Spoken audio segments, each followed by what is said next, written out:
नमस्कार दोस्तों, स्वागत है आपका एआर ब्रॉडकास्ट के कार्यक्रम हरदा की बात में।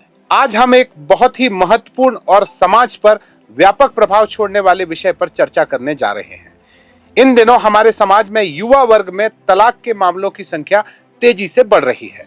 यह एक गंभीर चिंता का विषय है और इसके पीछे कई सामाजिक, मनोवैज्ञानिक और व्यक्तिगत कारण हो सकते हैं। मित्रों, पहले के मुकाबले तलाक के मामलों में लगातार बढ़ोतरी हो रही है। यह बात फैमिली लॉ इन इंडिया विषय पर वकीलों की संस्था न्यायाश्रय द्वारा किए गए शोध में सामने आई है। हालांकि आंकड़े बताते हैं कि भारत में तलाक की दर विश्व में सबसे कम है।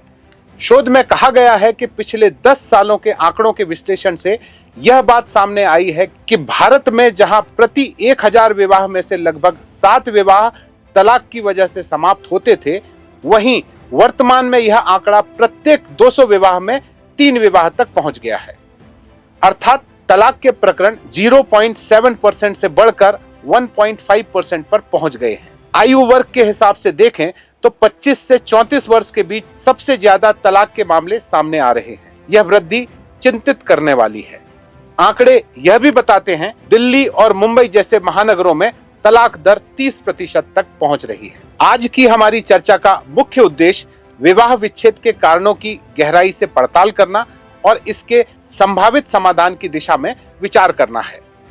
आज इस महत्वपूर्ण चर्चा में हमारे साथ शहर के गणमान्य समाज सेवी जन मौजूद हैं, जो हमें इस मुद्दे को गहराई से समझने में मदद करेंगे। चलिए बिना किसी विलंब के चर्चा को शुरू करते हैं और जानते हैं कि हमारे मेहमानों की क्या राय है। सर्वप्रथम स्वागत करते हैं श्री सुनील बागरे जी का, जो हरदा नगर के सहज और सुलभ सामाजिक कार्यकर्ता हैं और पारिवारिक मामलों के जानकार हैं। आपने कई रिश्तों को बहुत नजदीक से बनते बिगड़ते देखा है। हमारी अगली मेहमान है श्रीमती उषा गोयल। हम आपका स्वागत करते हैं। आप एक सामाजिक कार्यकर्ता के साथ साथ सामाजिक और पारिवारिक मामलों की खासी समझ रखती हैं।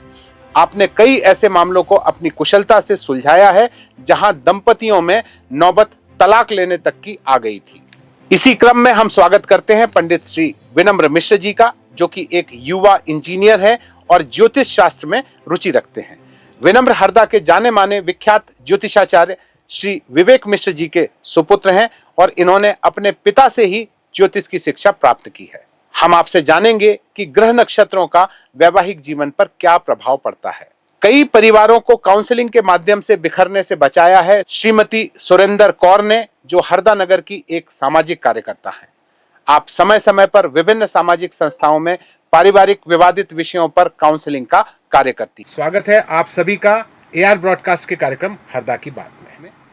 जैसा कि आप सभी जानते हैं कि आज हम एक बहुत ही महत्वपूर्ण विषय पर चर्चा करने जा रहे हैं। तलाक एक ये ऐसा विषय है जो डायरेक्टली, इनडायरेक्टली आस पड़ोस में या हमारे परिवार में कहीं ना कहीं हमने इसको देखा होगा। इस तरह के केसेस हमने अनुभव किए होंगे।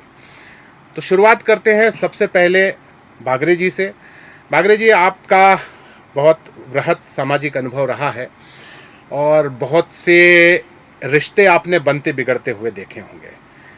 तो मेरा आपसे प्रश्न है कि एक हम कहें कि जब एक शादी की शुरुआत होती है, शादी संबंध तय होने से लेकर विवाह होने के 1-2 साल बाद तक, ऐसी क्या मुख्य गलतियां होती हैं जिनके चलते वर वधू के संबंध तलाक की स्थिति तक पहुंच जाते हैं? आप ये मान लो कि एक जो रोमानियत का आसमान होता, शादी के बाद जब यथार्थ के धरातल पर आता है, तब उसके जो सपने थे वो जब बिखरते हैं, तब ये तलाक की नौबत आती है। आप जानते हैं, युवा जो रहता है, हर युवा लड़का अपने को राजकुमार समझता है, हर युवा लड़की अपने को राजकुमारी समझती है। आजकल वो ज़माना हवा हुआ जब घर का बुजुर्ग जाता था और बच्चों का संबंध तय कर जाता था। ये नौबत आती थी कि फेरे के समय मुंह दिखाई में उसको पहली बार नजर आता था कि मेरा संबंध किससे हुआ। आज के समय में सबको मालूम है मेरी शादी कहाँ हुई। शादी के पहले उनको आपस में मिलाया जाता है, बातें कराई जाती हैं, फिर उसके बाद संबंध तय होता है एक दूसरे की रजामंदी से। इसके बाद आज जो चलन है, आपने देखा है, प्री वेडिंग के बहाने किसी रिमोट एरिया में जाके 8-8 10-10 दिन शूटिंग तो होती, जैसे फिल्मों की शूटिंग होती वैसे उनकी शूटिंग होती। किसी रिमोट एरिया में 8-8 10 दिन ही वो साथ में रहते हैं, अपना सपनों का संसार रचते हैं पूरा, और लगातार शादी तक उनकी अनवरत बातें चलती रहती कि अब हम ये करेंगे, हम वो करेंगे। एक जो सपनों का संसार है, शादी के बाद जब उनको लगता है कि मेरे रहना तो इसके साथ है, मैं निभाना किस किस को है। अच्छा, वो शादी के पहले वो जो एक कल्पना करती है केवल एक दूसरे व्यक्ति का, के साथ में, केवल एक दूसरे महिला के और बारे पुरुष, हम कहें लड़का और लड़की, उन दोनों के बीच बस, में बस। एक सपनों का घर वो लोग हाँ, कहीं ना कहीं बुन लेते हैं। उनमें केवल वो हीरो और वो हीरोइन रहती है। ठीक है। पर जब बहुत से सहायक भूमिकाओं वाले जब आ जाते हैं, हाँ, वो अपनी अपनी उनकी भूमिका की डिमांड होती है। हाँ, सास की अपनी डिमांड होती है, ससुर की अपनी डिमांड होती है, आपके देवर की अपनी डिमांड होती है, सबकी अपनी अपनी डिमांड होती है। ननद जो सबसे फैक्टर है, सबसे बड़ा, वो रहती इसकी हम उम्र है, पर वो माँ की मुखबिर रहती। अच्छा। वो जो चीज़ें यथार्थ में होती हैं, तब उनके लिए लगता है कि यार ये कितना कठिन है। मतलब यहीं से कई तरह के एक मानसिक संताप पैदा होता है, वाद विवाद पैदा होते हैं, वो कई चीज़ें जो हैं विचारों का टकरावट जो होती है, वो धीरे धीरे तलाक की नौबत ले आती है।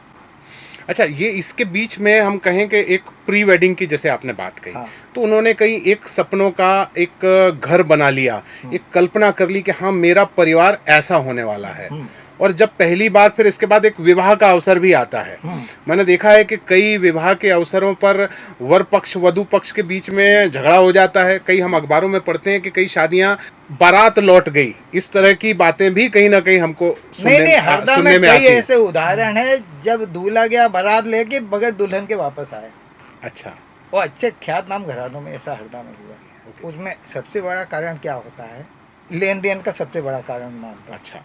लड़के का बाप सोचता है, यानी पिता कह लो, अपन बाप कह लो, कि मेरे लड़के के कैरियर में और लड़के को बनाने में मैंने जितना खर्च किया है, आज जब मैं जिसके घर जा रहा हूँ, लड़के के पूरे कैरियर का, पूरे खर्चे का उससे पूरा वसूल करना।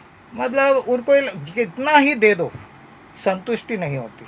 और दूसरा जब भर बारात लेके जाता, आपने देखा आजकल कितने, आजकल नई जो पीढ़ी है जिसको दोस्तों का वो, मतलब दूल्हे के जो दोस्त कहते हैं, उनके जो नाटक होते हैं, नशा करके जाना, अनशन नाच करना, वो कई बार लड़की पक्ष के बुजुर्गों को सहन नहीं होते, और वाद विवाद वहीं से चालू हो जाता है। तो 2-3 चीज़ें क्लियर होती। एक तो दूसरा, जैसे आजकल आपने देखा होगा तलाक के जितने दाखिल होते हैं मामले, उनमें सबसे पहला दहेज द्वारा प्रताड़ित किया गया होता है। एक्चुअल होते हैं कई, क्योंकि वो एक्सपेक्टेशन जो होते हैं कि हमको इतना मिलना चाहिए, उतना कई बार नहीं मिलता, क्योंकि लड़की का बाप सोचता है एक ही बार में सब थोड़ी देना, जिंदगी भर में दूंगा, क्यों एक बार में दूँ। पहली चीज़ ये होती है। दूसरा ये होता है कि कई चीज़ें लड़के की छुपाई जाती है।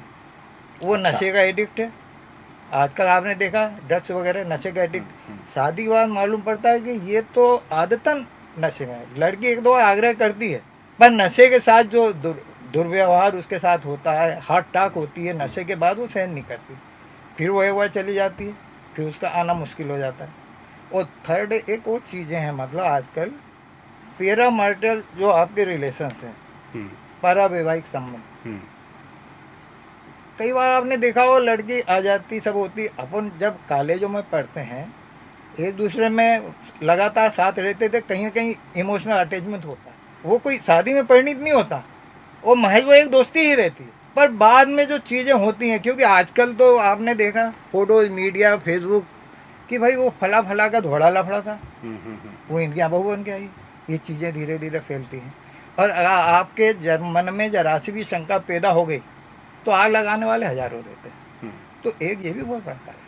मेरा अगला प्रश्न है श्रीमती उषा गोयल जी से, युवाओं में तलाक की बढ़ती प्रवृत्ति को आप किस दृष्टिकोण से देखती हैं? मैं ये कहना चाहूँगी कि संयुक्त परिवार, आज हम पौराणिक समय से देखते चले आ रहे हैं कि संयुक्त परिवार बहुत अच्छे से चल रहा है।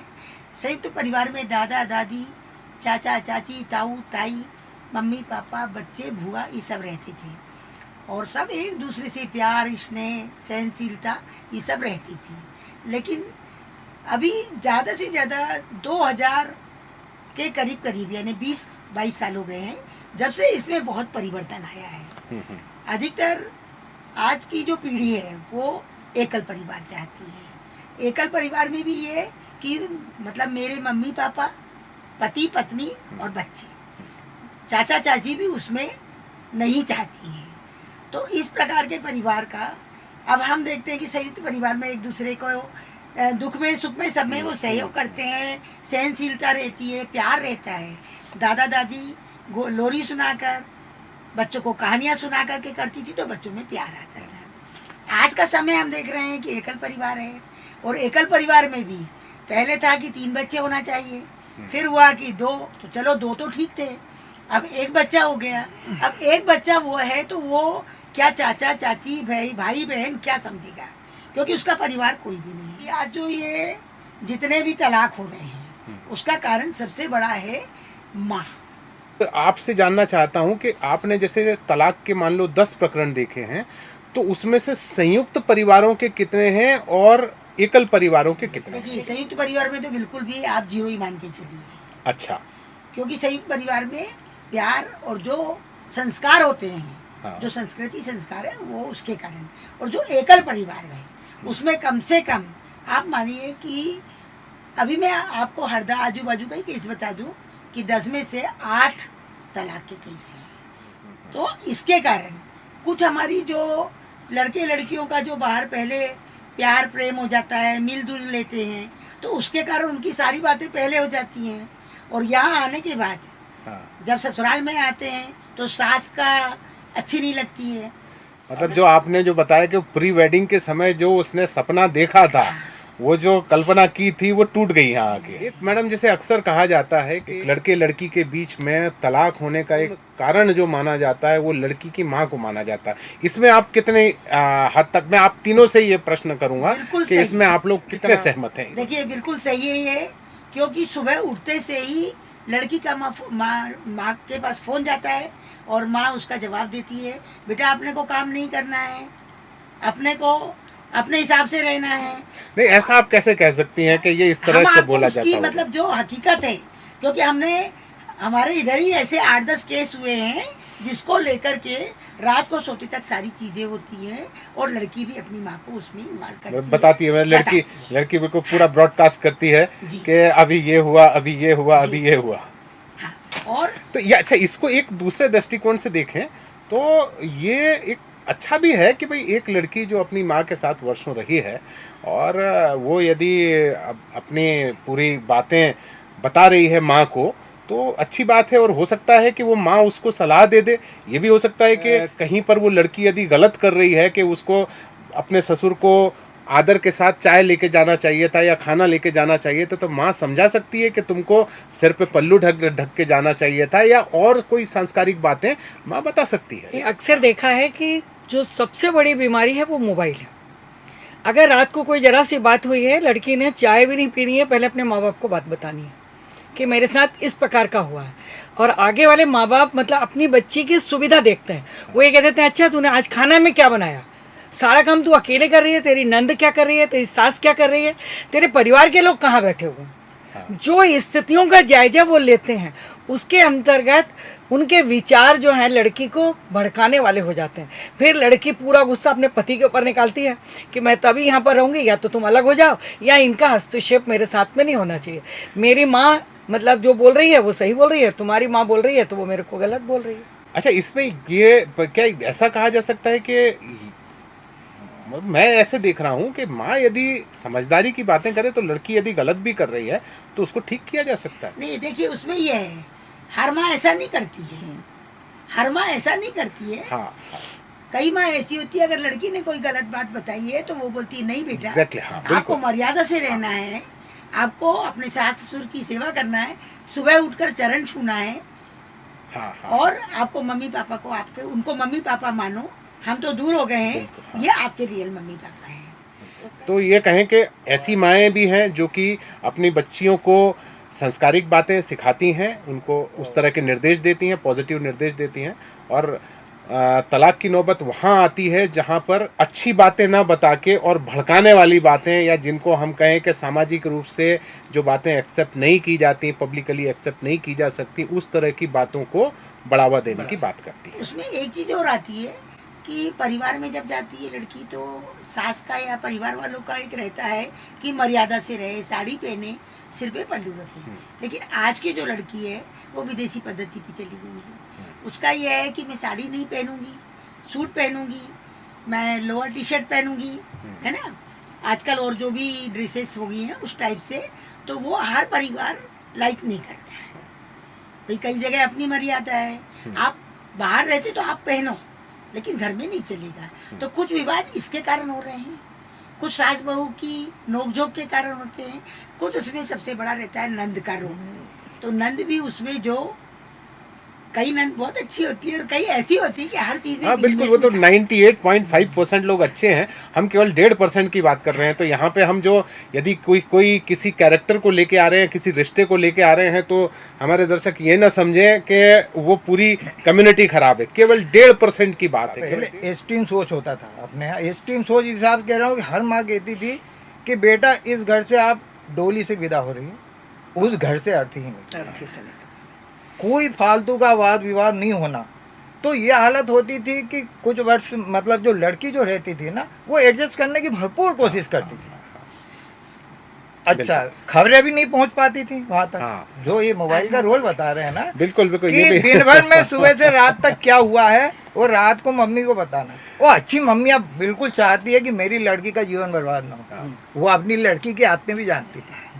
वो अपनी लड़की से काम बिल्कुल नहीं करवाना नहीं नहीं, अपनी लड़की हम की यहाँ पे आदतें जानती है। टेक्नोलॉजी को तो हम दोष नहीं दे सकते, क्योंकि ये भी हो सकता है कि वो 98.5% जो लोग हैं वो मोबाइल के कारण ही वो परिवार बिखरने से भी बचते हैं। हाँ। कि यदि लड़की कुछ गलत करने जा रही है तो वो माँ उसको समझा देती होगी उस मोबाइल के ही माध्यम से कि नहीं, तेरे को ऐसा नहीं करना। एक चीज इसमें और आती है कि जब लड़का कमाता है और लड़की कमाती है, जब बहू बनकर जाती है और वो कमाती है, तो उसमें एक ईगो रहता है कि मैं कोई कम हूँ, मैं भी अपना पति के बराबर से कमाती हूँ, उससे ज्यादा कमाती हूँ।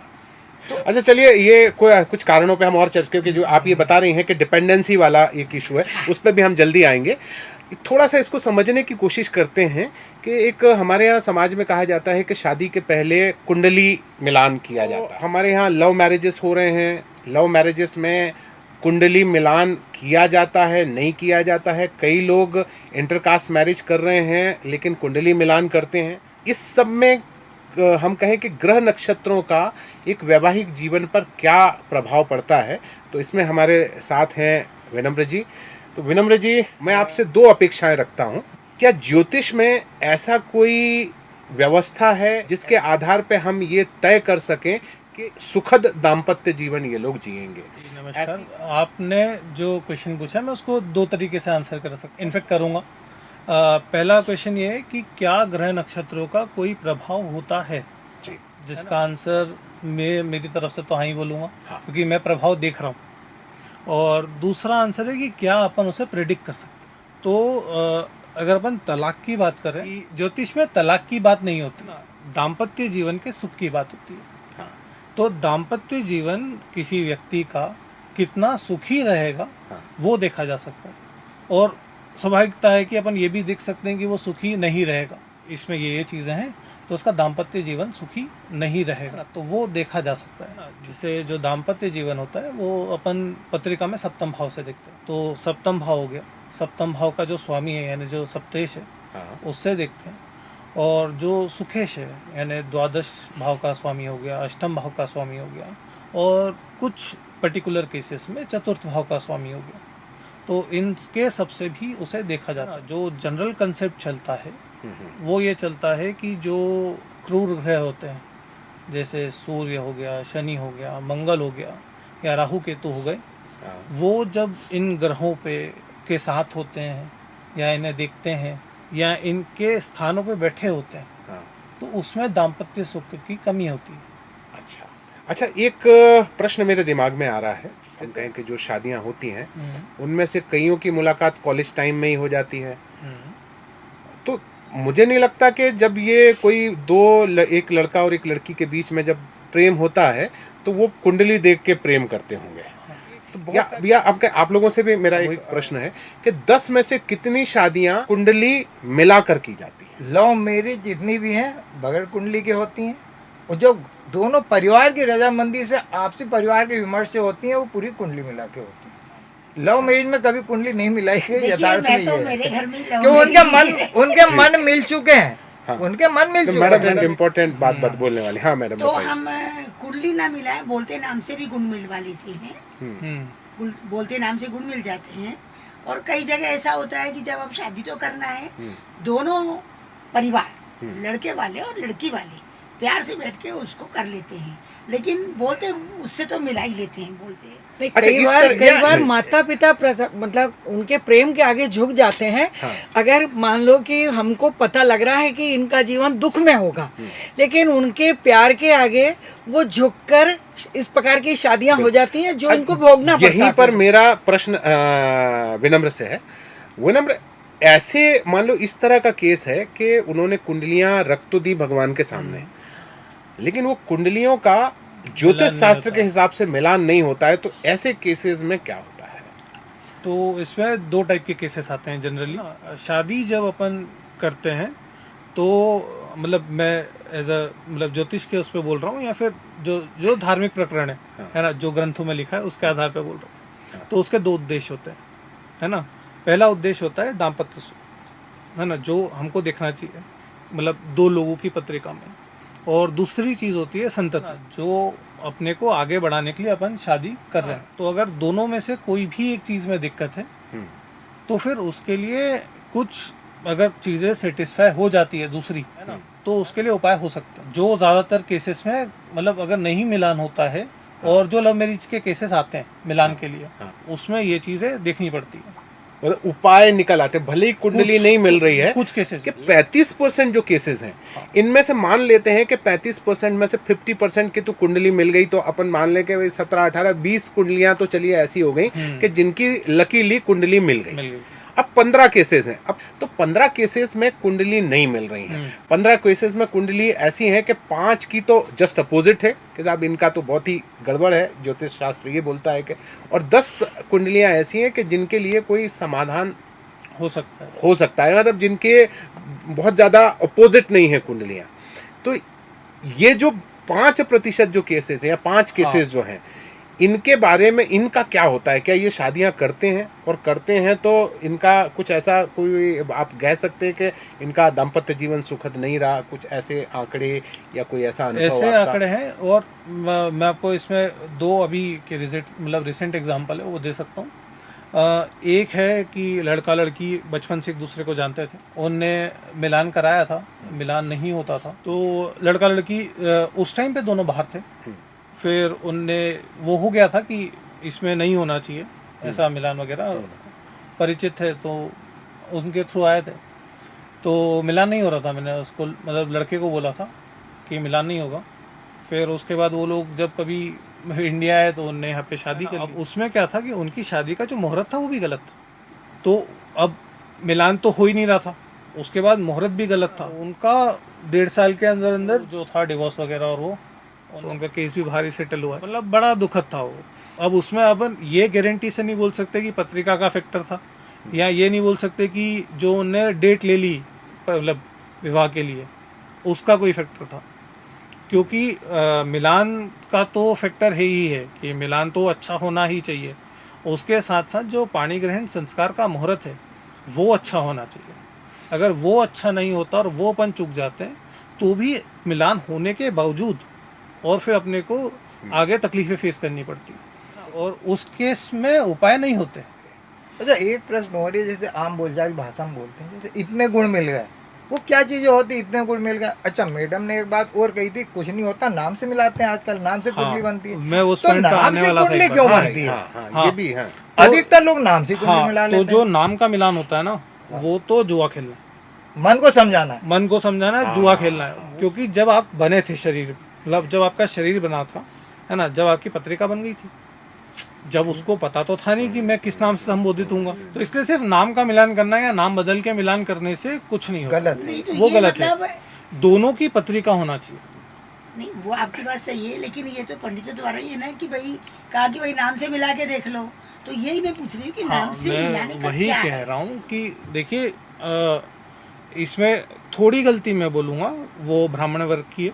वो ये है कि जिस निष्ठा से उनको इस चीज़ को देखना चाहिए वो नहीं देखते। अब जैसे कहीं अलग अलग प्रकार के डॉक्टर होते हैं, अब आपको जिस डॉक्टर की ज़रूरत है आपको वहाँ जाना। तो अगर आप जो कर्मकांड करता है, जिसको ज्योतिष का नॉलेज नहीं है, या फिर जो कोई दूसरे काम करने वाला ब्राह्मण है, अगर आप उसको पत्रिका दिखाओगे तो वो मना तो करेगा नहीं। पौराणिक काल में जो एक व्यवस्था थी, स्वयंवर की व्यवस्था थी, तो उसमें भी क्या कहेंगे, मेरे ख्याल से वहां पर भी पराक्रम का ज्यादा महत्व था। क्योंकि जब हम बात कर रहे हैं स्वयंवर की, तो स्वयंवर मान लो किसी ने धनुष ऐसे व्यक्ति ने उठा लिया जिसकी कुंडली मैच नहीं होती हो, तब क्या होता होगा? बड़ा रोचक प्रश्न है। तो ये एक व्यवस्था के सेकेंडरी के, मुझे तो नहीं लगता कि उस भाई, स्थिति सीताराम के उस स्थिति- प्रकरण देख उस- लो आप। हाँ, मैं राम जी की कुंडली थोड़ी नहीं, अब मिली थी सीता जो चलिए, उन्होंने हम धनुष उठाया। राम हाँ। सीता का प्रकरण तो ऐसा है कि वो ऐसा माना जाता है कि सृष्टि ने पहले ही ये सब कुछ लिख दिया था, तय कर लिया था। लेकिन और भी स्वयंवर होते थे, तो क्या वहां पर ऐसा होता था कि स्वयंवर में उन्हीं लोगों को बुलाया जाता था जिनकी कुंडली मिलती थी? ऐसा कहीं नहीं। मुझे देखने नहीं। को नहीं मिला। अब तक तलाक के जो विभिन्न कारण हैं उनको जाना, उनके जो ज्योतिष का वैवाहिक जीवन पर क्या प्रभाव पड़ता है हमने उसको समझा। कहीं ना कहीं बहुत सारे परिवारों में जिन भी कारणों से तलाक की नौबत आ जाती है, और एक व्यवस्था कानूनी तौर पे बनी हुई है, परिवार परामर्श केंद्र और विधिक सेवा प्राधिकरण, ये दो ऐसी संस्थाएं हैं शासन द्वारा बनाई हुई जहां पर नव दंपतियों को परामर्श देते हैं। तलाक के लिए जो केस फाइल होता है, तो जो पहली स्टेज होती है वो होती है एक थाने में परामर्श दिया जाता है। तो ऐसे परामर्श केंद्रों में काम कर चुके हमारे बीच श्री सुरेंद्र कौर जी। सुरेंद्र कौर जी से मेरा प्रश्न है, कैसे समाज और परिवार का प्रभाव विवाह और तलाक पर पड़ता है? ये परिवार परामर्श केंद्र के अंदर शुरू में तो केस सिर्फ आपस में मनमुटाव के आते थे, लेकिन धीरे धीरे बढ़ते बढ़ते परिवार टूटने की कगार पर आने लगे, जिसमें अधिकांश लड़की के माँ बाप का और लड़के के माता पिता का हस्तक्षेप दोनों के बीच में दिखने लगा। फिर जो आवेदन लेकर आता है, हम उससे पूछते हैं कि वो चाहता क्या है, घर में अपनी पत्नी के साथ सुखपूर्वक रहना चाहते हो या तलाक वाकई में ही करना है? तो फिर वो बताते हैं नहीं मैडम, बस तकलीफ ये है कि मेरी माँ की और इनकी नहीं पट रही है, इनकी बात कहीं ना कहीं फिट हो जाए तो मेरे को कोई तकलीफ नहीं। फिर हम लड़की को बुलाते हैं और लड़की से पूछते हैं कि बेटा तुम्हें क्या प्रॉब्लम है। एक साथ दोनों को बुलाते हैं, अलग अलग नहीं, बुलाते हैं? पहले कैसे? तो अलग अलग अलग अलग बुलाते हैं। पहले तो जिसने आवेदन दिया है उसकी ही तकलीफ को समझा जाता है ना, ओके, कि ओके। वो क्या चाह रहा है। मतलब इसलिए अच्छा जब मैडम, बिल्कुल एक जैसे एक डेटा की हम बात करें, जी तो आपके पास जो केसेस आते थे जी उसमें जॉइंट फैमिली के कितने आते थे और न्यूक्लियर सिंगल फैमिली के कितने आते थे? पारिवारिक वाले तो कम आते थे, जो पति पत्नी अलग रहते हैं तो उनमें ज्यादा विवाद हुए। फिर हम उनको लेकर एक आवेदन में सबकी शर्तें, लड़की से कह देते हैं कि तुझे क्या क्या पसंद है बता दे, तो अपनी कौन कौन सी तुम्हारी शर्तें हैं। जब वो शर्तें लिखती है और लड़के से कहते हैं कि तुम बताओ कि तुम्हारी क्या शर्तें। फिर हम दोनों के माँ बाप को बोलते हैं कि आपकी बेटी की ये शर्त है और इनकी ये शर्त है। अब आप दोनों ही परिवार के मुखिया हो, तय करके हमें बता दो कि हमें किसकी बात मतलब अच्छी लग रही है और कौन सी बात हम इसमें से हटा दें। जब उनके माता पिता को अपने बच्चों की गलतियाँ समझ में आ जाती हैं, तब फिर वो कह देते हैं नहीं मैडम, हाँ सही बात है, ये काम गलत है, ये बात हमारी बेटी की गलती है, ये हमारी ये है।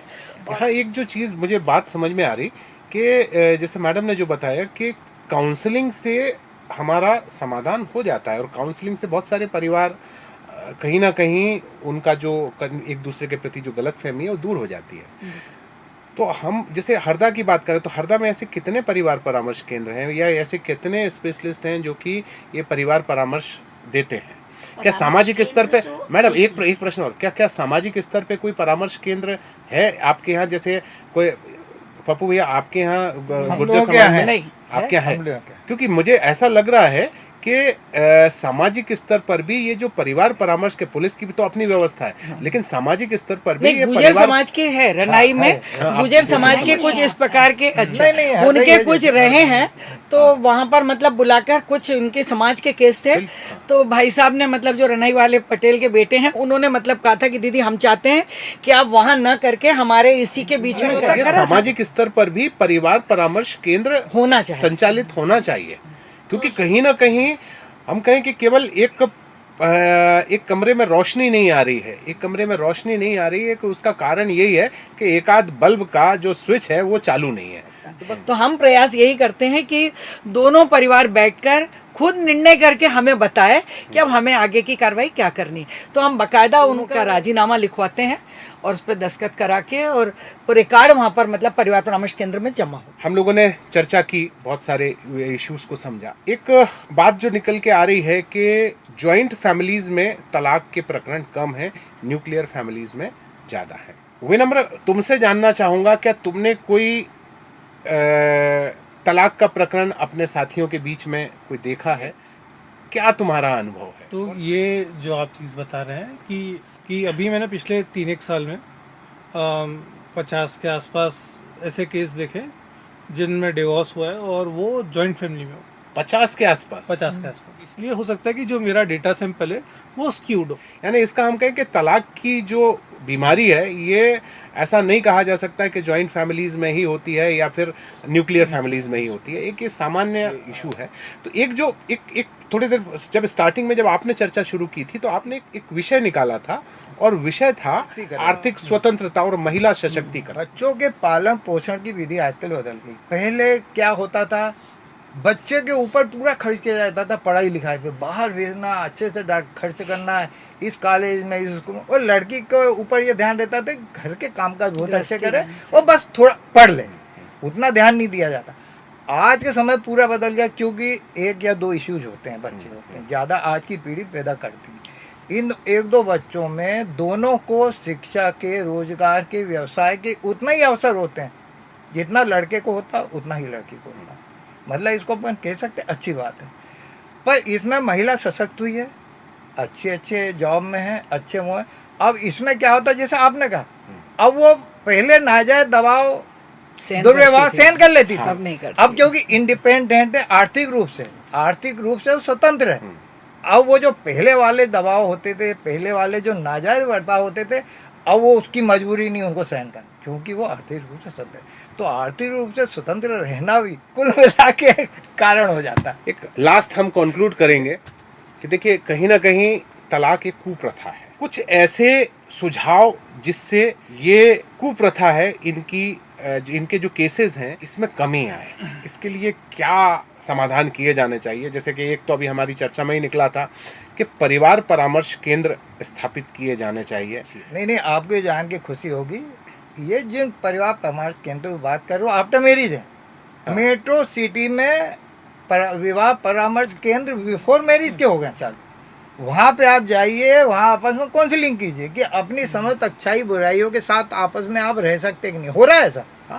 हाँ, बिफोर मैरिज मैरिज काउंसलिंग है, बिल्कुल। और ये भी आप प्रोफेशनल लेवल पे हो रही है। वो बच्चे दोनों जाते हैं, काउंसलर के साथ बैठते हैं, और कई निश्चित रूप से सीटिंग इसका करते फायदा हैं, होगा, निश्चित रूप से और इसका फायदा काउंसलर होगा। होके करता है कि तुम विवाहित जीवन, दाम्पत्य जीवन सुखी रहेगा, तो वो शादी करते। बिल्कुल। तो एक तो ये हो गया कि इस तरह बात के रखते हैं ना दोनों पक्ष। वो हम इसको ऐसे ही बोल लें, तभी वो सुखी रहे। नहीं देखिए, मैं इसको हम इस तरह से भी ले सकते हैं। आपने जो बात कही कि हम कंप्यूटर खुद चलाना सीखते हैं, लेकिन यदि 4 दिन की ट्रेनिंग हम किसी से करके आ जाएं तो हमारी दक्षता बढ़ जाती है। तो वैसी रिलेशनशिप की दक्षता हमारी बढ़ जाएगी। तो जो काउंसलर्स का काउंसलिंग, हमारी जो काउंसलर्स का यही महत्व है। तो एक तो ये बात हो गई कि इस तरह के काउंसलिंग सेंटर्स स्थापित होना चाहिए, और कुछ सुझाव हम यहाँ पर हमारे दर्शकों तक पहुँचा सकें इस आज की इस परिचर्चा के माध्यम से। और क्या सुझाव हो सकते हैं? एक तो सबसे बड़ी बात है कि संस्कार का खनन हो रहा है, लुप्त हो रहा है संस्कार और संस्कृति।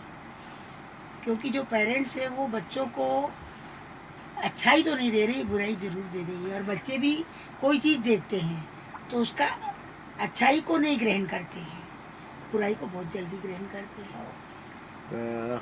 मेरा मतलब सोचना ये है कि हर परिवार में बर्तन बचते हैं, लेकिन आगे बढ़े ना, इससे पहले ही बैठकर परिवार अगर दोनों पक्षों की समझ बना दे तो तलाक तक की तोहमत ही नहीं आएगी। जब परिवार का व्यक्ति नहीं समझता है, बाहर वाले जिस प्रकार की समझ दे देते हैं।